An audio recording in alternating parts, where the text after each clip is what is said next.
नीतीश कुमार को रखना है कि हटाना है?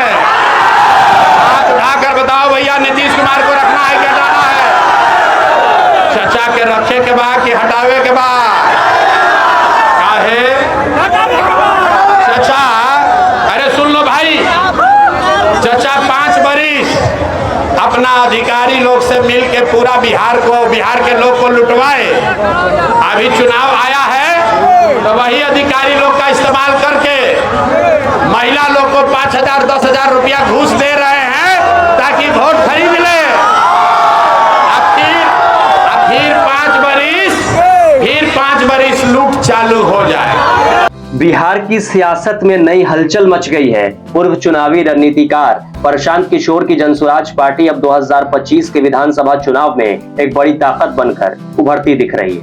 सर्वे के ताजा आंकड़े चौंकाने वाले हैं। जनसुराज को करीब 180 सीटें मिल सकती हैं। सवाल बड़ा है, क्या बिहार की सियासत में नया चेहरा सत्ता तक पहुंचेगा? बिहार राजनीति की वो जमीन जहां जातीय गणित, विकास के वादे और जनता की उम्मीदें मिलकर तय करती हैं सत्ता की दिशा। और अब इस दिशा में एक नई लहर दिखाई दे रही है, जनसुराज की लहर। प्रशांत किशोर की रैलियां, भीड़ के नारे, युवाओं का उत्साह, गांव-गांव में जनसुराज के बैनर। हाल ही में आए एक चुनावी सर्वे में जनसुराज पार्टी को 180 सीटें तक समर्थन मिलता दिख रहा है। यह आंकड़ा न सिर्फ बड़े दलों के लिए चेतावनी है, बल्कि बिहार की राजनीति में नया समीकरण बनाने वाला साबित हो सकता है। कमल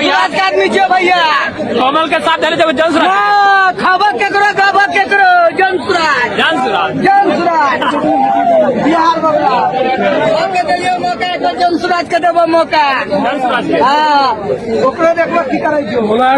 जनसुराज के बढ़ते प्रभाव के पीछे जनता में बदलाव की तीव्र इच्छा दिखाई दे रही है। प्रशांत किशोर ने महीनों तक पदयात्रा कर लोगों तक अपनी बात पहुंचाई, जिसने अब एक आंदोलन का रूप ले लिया है।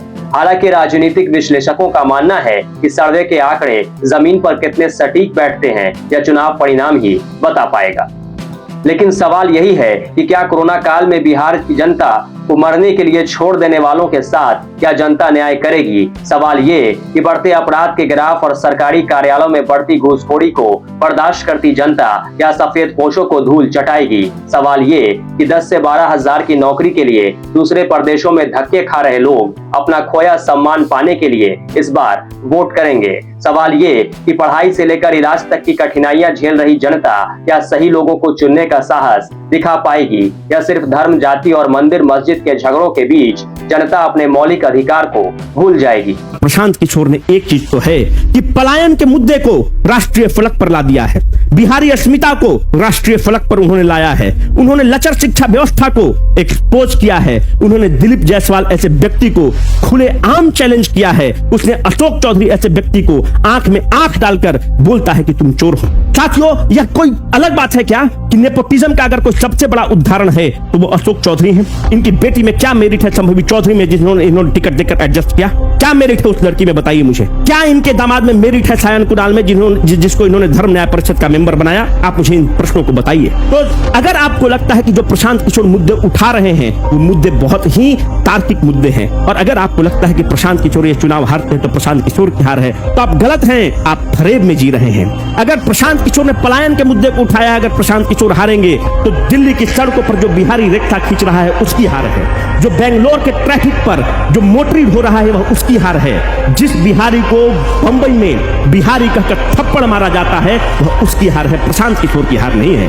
अरे प्रशांत किशोर तो 1000 करोड़ रुपया यूं कमा सकता है और यूं निकल सकता है। प्रशांत किशोर जो कैंडिडेट दिया है, जो प्रोफेसर केसी सिन्हा ऐसे जो कैंडिडेट इन्होंने दिया है उमरार से, अगर प्रोफेसर केसी सिन्हा चुनाव हारते हैं तो जो हजारों सैकड़ों विद्यार्थियों ने जो इनकी किताब से पढ़ा है, जो इनसे पढ़ा है, कुलपति रहते हुए इनके नेतृत्व में जो डिग्रियां प्राप्त किया है विद्यार्थी, वो सब उनकी हार, यह प्रशांत किशोर की हार नहीं है।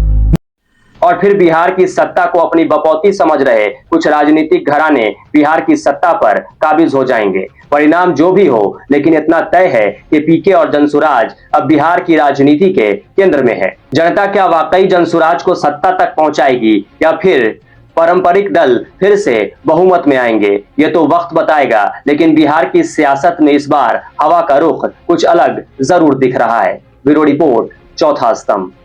अरे भैया आपके नीचे से जमीन खिसक चुकी है, आप पहचानिए। यहाँ सभी जाति और सभी धर्म के लोग खड़ा होके और यहाँ पर शिवर में एक नया समीकरण बनाया है, इसलिए नया समीकरण के साथ शिवर चुनाव लड़ रही है और शिवर में नीरज सिंह नहीं चुनाव लड़ रही है, पूरा शिवर की जनता चुनाव लड़ रही है। आपके बिहार के गाड़ी का स्टीयरिंग उस व्यक्ति के हाथ में है कि कब गंगा के नीचे चल जाएगा उसका गारंटी नहीं है। इस बात को हम लोग नहीं जान रहे हैं और इस बार बिहार की जनता जाग चुकी है। बिहार में जब हमारे प्रशांत किशोर जी के हाथ में जब बागडोर जाती है तो बुलेट ट्रेन की तरह हमारा विकास होगा बिहार का। देखिए नीतीश कुमार के सरकार में ही हो रहा है, अभी अत्याचार हो जा रहा है, कितना बच्चा मर रहा है अस्पताल में, कितना जाइए ना, एगो बच्चा जन्म लेते होता है तो 500 रुपया लेता है जो सिस्टर सब।